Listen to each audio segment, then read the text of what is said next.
사진으로 살펴보는 한 주간의 주요 뉴스, 클릭베스트 컷 김나연입니다. 겨울철 수시로 찾아오는 미세먼지 때문에 요즘은 사만사온이라는 말 대신에 사만삼이라는 신조어가 생겨났죠. 이번 주가 딱 거기에 들어맞는 한 주였던 것 같습니다.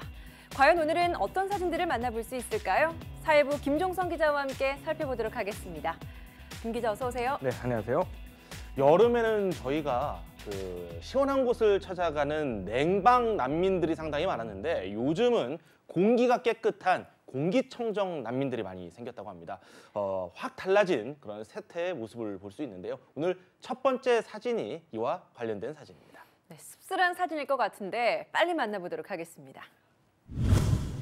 네, 초미세먼지 매우 나쁨이라는 이 글씨만 봐도 정말 가슴이 턱 막히는 것 같아요. 네. 이번 한 주 정말 심했잖아요. 그렇습니다. 지금 저도 목 상태가 좀 좋지 않은데요. 예. 많은 시민들이 큰 불편을 겪었습니다. 지난 15일 서울 관악구의 한 지하철역 인근에서 이 사진을 촬영했습니다. 미세먼지 비상 저감 조치가 사흘째 계속된 이날 전광판에 미세먼지 농도가 매우 나쁜 수준임을 알리는 문구가 표시된 모습입니다. 마치 흑백 텔레비전으로 세상을 바라보는 듯 하늘은 뿌옇기만 했습니다. 관측 이래 최초로 수도권의 미세먼지 상황은 그야말로 최악이었는데요. 결국 지자체별로 긴급 대책을 실행해야만 했는데 행정 공공기관에서는 일제히 차량 이부제를 시행했고 서울시에서는 시청을 포함해서 행정 공공기관 주차장 430곳을 이틀 연속 전면 폐쇄하는 조치를 내렸습니다. 정말 실내에서 바깥을 내다보면 이게 정말 우리나라인가라는 생각이 들 정도로 너무 뿌옇고 탁하더라고요. 밖에 나가려면 정말 마스크 꼭 필요하겠다라는 생각 들었는데 실제로도 이 마스크 판매량이 8배가량이나 늘었다고 하더라고요. 네, 그렇습니다. 이 한겨울에 찾아온 불청객 미세먼지로 인해서 올겨울 미세먼지 관련 용품 판매량이 크게 늘었습니다. 무엇보다 계절을 불문하고 찾아오는 미세먼지에 소비자들의 우려가 날로 커지고 있다는 사실을 잘 보여주고 있는데요. 최근 한 달간 온라인 쇼핑 사이트의 관련 제품 매출량을 파악해 보니까 황사, 이 독감 마스크의 경우 지난해 같은 기간보다 무려 79%나 더 많이 팔렸습니다. 또 미세먼지 가전제품으로 분류되는 의류관리기 판매량이 이 기간 동안 109% 증가했고 공기청정기는 53%, 의류 건조기는 35%나 늘었습니다. 전문가들은 평소에도 미세먼지 유인을 줄일 수 있는 세밀한 대책이 필요하다 이렇게 조언하고 있는데요. 노후 화력발전소 가동 제한 등 석탄 화력발전 의존도 줄이기 그리고 경유 차량 등 오염물질 배출안에 대한 전수조사와 저감장치 설치 의무화 등도 검토해 볼 만한 대책으로 꼽히고 있습니다. 또 중국과의 미세먼지 저감 실증 협력 사업 등을 통해서 이 미세먼지 발생 원인을 최소화하는 방법을 찾길 바라겠습니다. 뾰족한 해결책이 없다고 방치할 경우 이 미세먼지는 미래에 더 큰 재앙이 될 수도 있는데요. 무엇보다 당장 시행할 수 있는 미세먼지 저감 대책을 적극적으로 발굴해서 시행하는 게 필요해 보입니다. 그럼 다음 주제 살펴보도록 하겠습니다. 네, 버스를 타고 있고 그 모습을 찍고 있는 한 사람의 모습도 굉장히 눈에 띄고요. 버스에 탄 사람 보니까 여기 이재용 부회장이 눈에 띄는데요. 그렇습니다. 이런 광경 흔히 볼 수 없는 광경이다 보니까 그쵸. 많은 시민들이 큰 관심을 보였습니다. 지난 15일 서울 중구에 위치한 대한상공회의소 앞에서 촬영을 했습니다. 이재용 삼성전자 부회장 등 기업 총수들이 문재인 대통령 초청으로 열리는 2019 기업인과의 대화에 참석하기 위해서 버스를 타고 청와대로 향하는 모습입니다. 2019 기업인과의 대화에 참석한 기업인들의 사전 직결지인 서울 중구 대한상의회관이었는데요. 이날 청와대 행사는 오후 2시로 예정됐는데 이 재계 총수 등이 이례적으로 한자리에 모이는 대형 이벤트임을 보여주듯 상의회관 1층에서는 오전 11시쯤부터 취재진과 주요 그룹 관계자 등 수백 명이 몰려들었습니다. 이에 상의 측은 주요 기업인들이 입장하는 경로를 따라 차단봉을 설치하는 등 안전사고를 사전에 예방하기 위해서 진땀을 빼게 됐습니다. 네, 앞서 흔히 볼 수 없는 광경이다라고 이야기를 해주셨는데 네. 실제적으로 이렇게 한꺼번에 다 같이 버스를 타고 이동하는 게 굉장히 이례적이었잖아요. 그도 그런 것이 이렇게 시민들이 이렇게 사진을 찍고 있는 모습 굉장히 독특하고 또 네. 재미있는 것 같아요. 맞습니다. 주요 그룹 총수와 중견기업인 그리고 전국 상임회장단 61명 등은 별도로 모여서 각각 배정된 버스에 올랐습니다.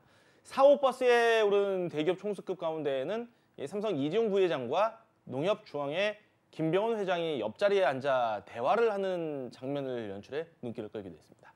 이 재계 총수들이 버스에 함께 탑승하는 이례적인 장면이 펼쳐지자 점심시간을 마치고 사무실로 복귀하는 직장인들이 스마트폰을 이렇게 사진에서 보시듯이 이렇게 찍으면서 큰 관심을 보이기도 했고 이 주변이 큰 인파로 북적이기도 했습니다. 네, 그래서 이렇게 청와대 영빈관으로 이동을 해서 간담회를 가졌을 텐데 네. 분위기는 좀 어땠나요? 자, 뭐 전반적으로 화기애애했다라고 결론을 내릴 수는 있는데 제가 사진을 한 장 더 준비해봤습니다. 함께 보시죠. 네, 이렇게 SK 최태원 회장이 마이크를 들고 질문을 하고 있는 거겠죠. 근데 눈에 띄는 게 모두가 이렇게 재킷을 벗고 셔츠 차림으로 앉아 있네요. 그렇습니다. 뭐 입장을 할 때는 저 겉옷을 입고 그쵸. 분명히 있었거든요. 이 사진은 지난 15일 오후 청와대 영빈관에서 찍었습니다. 이 문재인 대통령이 참석한 가운데 열린 2019년 기업인과의 대화에서 최태원 SK 회장이 질문을 이렇게 하고 있습니다. 이날 문 대통령과 청와대는 기업 활동의 애로사항을 허심탄회하게 이야기할 수 있도록 최대한 편한 분위기를 연출했다는 후문입니다. 재킷을 벗고 진행된 이날 간담회, 이 토론회 사회를 맡은 박용만 상임회장의 아이디어였던 것으로 네. 알려졌는데요. 이 박 회장이 인사말을 마친 뒤 미팅의 분위기를 살리기 위해서 상의를 탈의하고 진행하면 어떤지 건의드려본다라고 제안을 했고 이에 문 대통령이 좋습니다라고 하자 참석자들이 일제히 일어나서 옷을 벗었습니다. 이날 토론은 박 회장으로부터 질문권을 얻은 기업인이 2분 이내로 질문을 하면 정부 관계자가 답변하는 식으로 무척이나 자유로운 분위기 속에서 진행됐습니다. 이렇게 토론을 잘 마치고 나서 문 대통령과 4대 그룹 재벌 기업 총수 등 다 함께 이제 뭐 커피 마시면서 바깥 산책도 하지 않았나요? 네, 그렇습니다. 이 오후 3시 40분까지로 예정됐던 간담회가 모두 17명의 기업인들로부터 질문이 나와서 오후 4시까지 이어졌습니다. 이후 15분 동안 기념 촬영을 마친 뒤에 문 대통령은 박용만 상임회장과 이재용 부회장, 이 정의선 수석 부회장, 그리고 최태원 회장과 구광모 회장, 현정은 회장 등이 참석한 가운데 청와대 경내를 산책하면서 대화를 이어갔습니다. 특히 산책길에서 문 대통령은 삼성 공장과 연구소 방문을 요청한 이재용 부회장에게는 언제든지 찾아가겠다, 뭐 공장 만들면 찾아가겠다 이런 뜻을 전했고 현정은 현대그룹 사장에게는 대북 사업이 잘 풀릴 것이라고 격려하기도 했습니다. 이날 문 대통령과 기업인들은 영빈관에서부터 시작해 청와대 본관과 소정원을 거쳐 녹지원까지 약 25분가량 걸은 이후 산책을 마쳤습니다. 네, 이날 간담회에서 문 대통령은 기업인들에게 고용과 투자에 앞장서 달라고 당부하면서 적극적인 지원을 약속했다고 하는데요. 참석자들에게는 대안 상의를 거쳐서 대통령 손목시계가 기념품으로 지급됐다고 합니다. 그럼 다음 주제 살펴보도록 하겠습니다. 네, 문희상 국회의장과 여야의 원내대표들이 이렇게 모여 있는데요. 보니까 각자 다 다른 표정과 다른 이런 포즈를 취하고 있는 게 굉장히 좀 이색적인 것 같아요. 네, 특히 이 가운데서 이렇게 손을 꼭 마주잡고 있어서 굉장한 궁금증을 낳고 있습니다. 지난 14일 국회의장 접견실에서 촬영을 했습니다. 문희상 국회의장이 교섭단체 원내대표들과 회동을 하면서 기념사진을 촬영한 뒤 자리로 돌아가고 있는 모습입니다. 이날 회동에서는 1월 임시국회 소집을 비롯해 김태우 전 청와대 특별감찰반원과 신재민 전 기획재정부 사무관의 폭로와 관련한 특별검사 도입 등 각종 현안이 논의됐습니다. 여야 간 이견으로 끝내 절충점을 찾지는 못했는데요. 특히 선거제 개혁 문제를 처리하기 위한 1월 임시국회 소집은 바른미래당이 강하게 요구한 사안이었습니다. 민주당 홍영표 원내대표는 1월 임시국회 소집 문제와 관련해 정치개혁특별위원회가 정상 가동되고 있는데 민생과 개혁 입법이 아니라 정쟁을 위한 장을 여는 것은 동의하기 힘들다 이렇게 설명했습니다. 또 자유한국당이 요구한 특검 도입과 상임위 개최 역시도 합의에 이르지 못했죠. 네, 그렇습니다. 여당인 더불어민주당 홍영표 원내대표는 회동 후 기자들과 만나서 한국당에서 특검 요구를 계속하는데 수용할 수 없다 이렇게 밝혔습니다.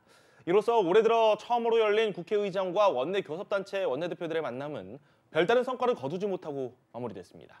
다만 여야 원내대표들은 초당적인 방미 외교 필요성에는 인식을 같이 하고 다음 달 중순으로 추진 중인 문 의장과 5당 대표들의 방미 일정을 적극 뒷받침하기로 결정했습니다. 또 다른 국회 상황 하나만 좀 더 살펴보자면 무소속 송금주 이용호 의원 민주당 입당 복당하겠다라고 신청을 했는데 여기에 대한 결과 나왔죠. 자, 사람이 모자라요. 그러면 사람을 늘려야 되겠죠. 예. 이 문제를 놓고 민주당 큰 관심을 받았습니다. 저희가 다음 사진 한 장 준비해봤습니다. 네, 결과를 발표하고 돌아가고 있는 윤호중 사무총장 모습인 것 같은데 어떤 결과가 나왔나요? 지난 13일 오후 국회 정론관에서 촬영을 한 사진이죠. 이 더불어민주당 윤호중 사무총장이 송금주 이용호 의원 입복당 불허 기자회견을 마친 뒤에 이렇게 돌아서 가고 있는 모습을 포착했습니다. 민주당은 이날 여의도 당사에서 당원 자격심사위원회를 열어서 이 같은 입장을 정했습니다. 윤 총장은 회견을 통해 심사위는 손 의원의 입당과 이 의원의 복당을 허락하지 않기로 결정했다 이렇게 밝혔고요. 신청인들이 우리 당의 정강 정책에 맞지 않는 활동을 다수 했다는 점을 확인했다 이렇게 덧붙였습니다.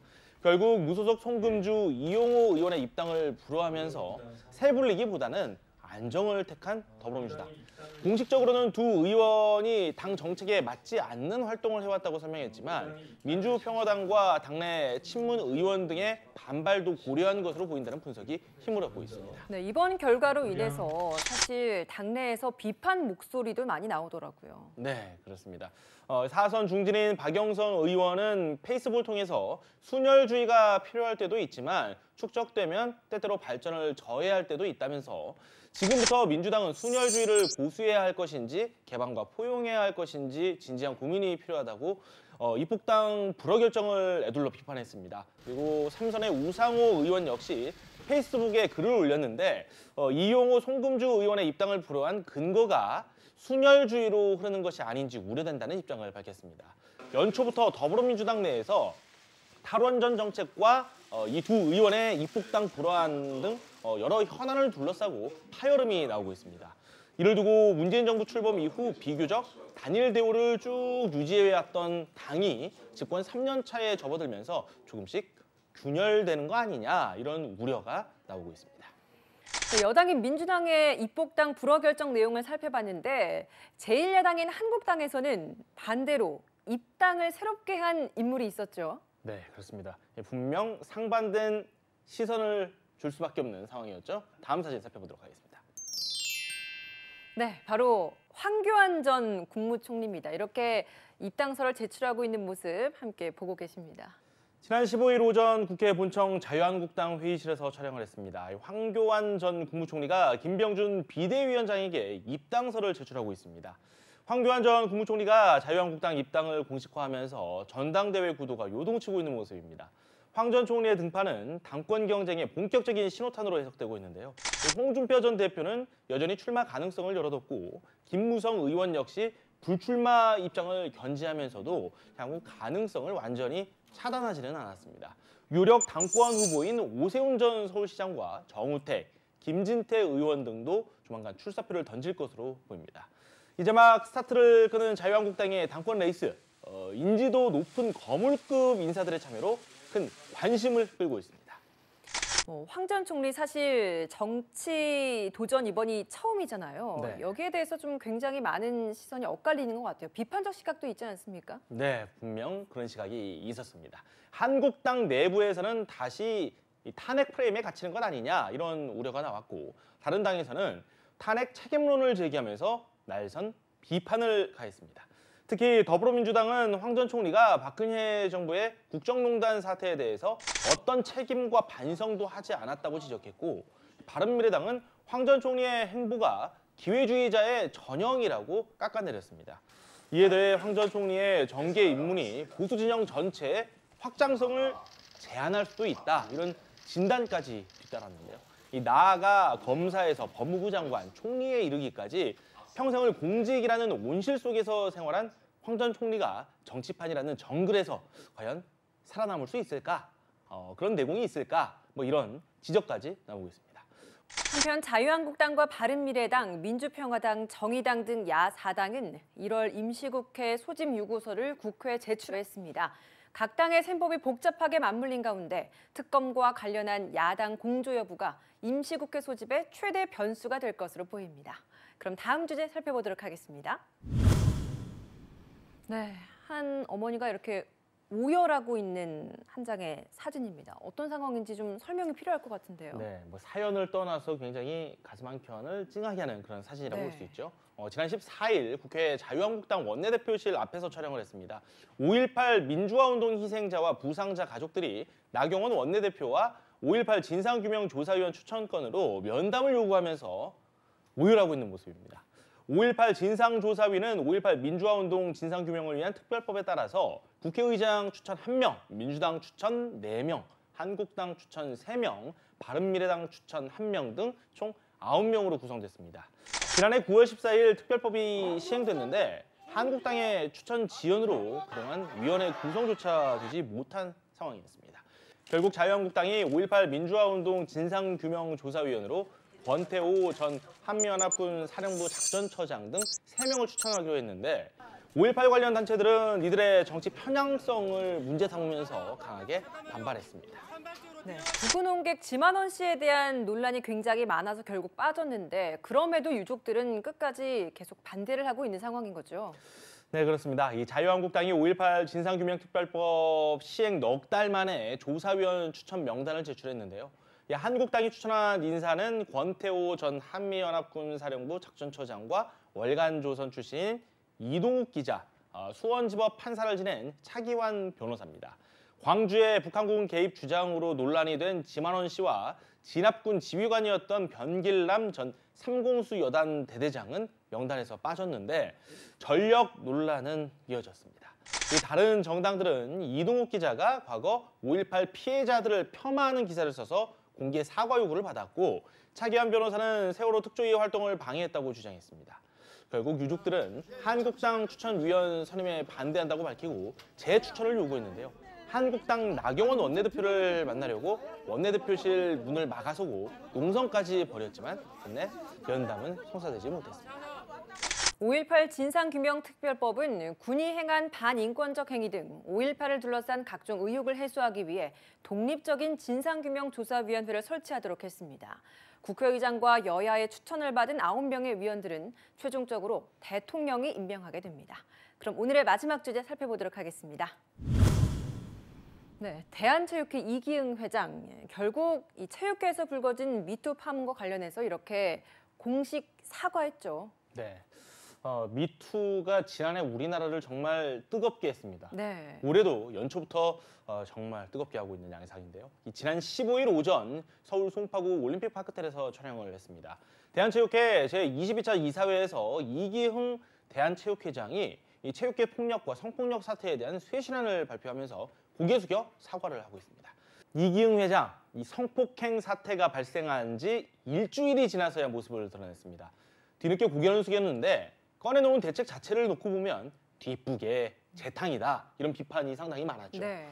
성폭력 가해자를 영구 제명하겠다는 등 이미 문체부가 발표한 대책을 되풀이한 데다 이번 사태의 근본 원인으로 지적되는 성적 지상주의와 엘리트 위주 선수 육성 방식을 전면 재검토하겠다고 약속은 했는데 난파 직전인 이기흥 후가 과연 한국 체육을 뿌리부터 모두 바꿀 수 있을지 의문이 든다 이런 지적이 나오고 있습니다.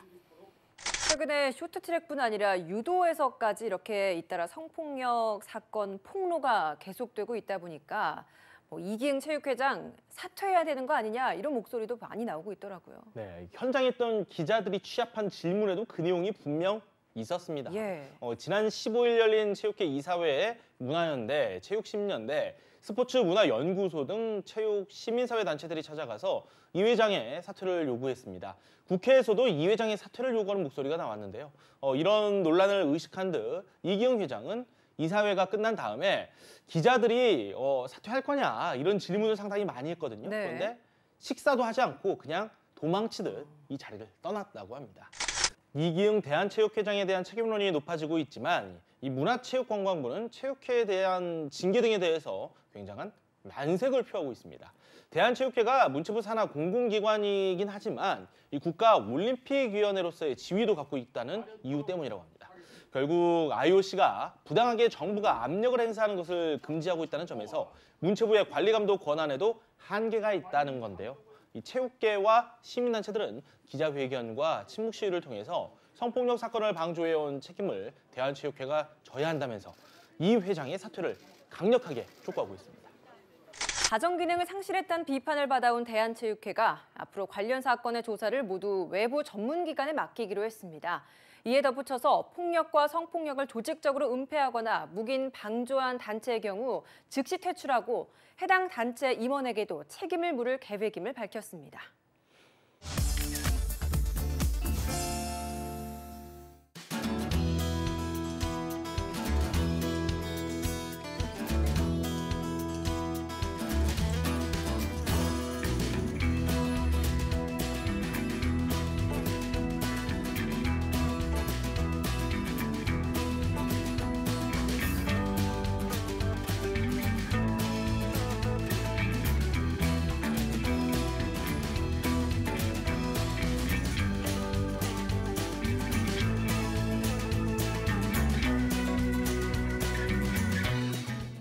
사진으로 살펴보는 한 주간의 주요 뉴스 클릭베스트 컷.